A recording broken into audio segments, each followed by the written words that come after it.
रमज़ानुल मुबारक के आखिरी दिन थे। घर में एक अजीब सा सुकून और बरकत का एहसास था। ज़ारा और हरीम दोनों बहनें रोज़े रखने की आदी हो चुकी थीं। ज़ारा सिर्फ 7 साल की थी, मगर इस बार उसने कई छोटे रोज़े रखे थे। हरीम, जो 12 साल की थी, अपनी छोटी बहन को हर वक्त नीकी की तरगीब देती रहती थी।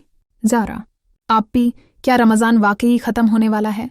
हरीम, मुस्कुराते हुए, हाँ, मगर ईद हमारी मेहनत का इनाम है।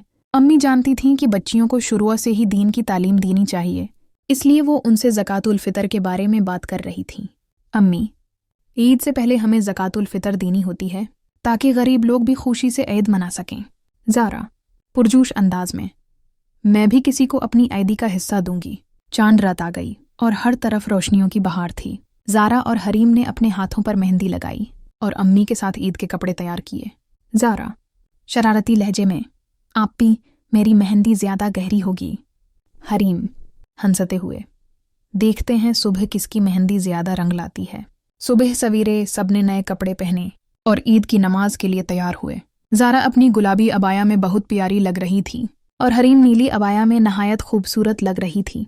ईदगाह में दोनों बहनों ने सबके साथ नमाज पढ़ी और दुआ मांगी। हरीम, प्यार से, ईद मुबारक ज़ारा। ज़ारा, खुशी से, ईद मुबारक आप भी। घर वापस आकर सबने मीठे पकवान खाए।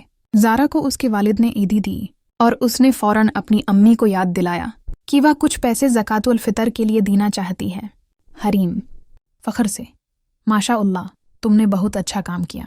ईद सिर्फ अपनी खुशी के लिए नहीं, दूसरों को खुश करने के लिए भी होती है। ज़ारा, पुरजोश अंदाज में, जी आप भी, अब मैं हर ईद पर ज़कातुल फ़ितर दूंगी और सबके साथ खुशियाँ बांटूंगी। ये कहानी हमें सिखाती है कि ईद की असल खुशी दूसरों के साथ बांटने में है।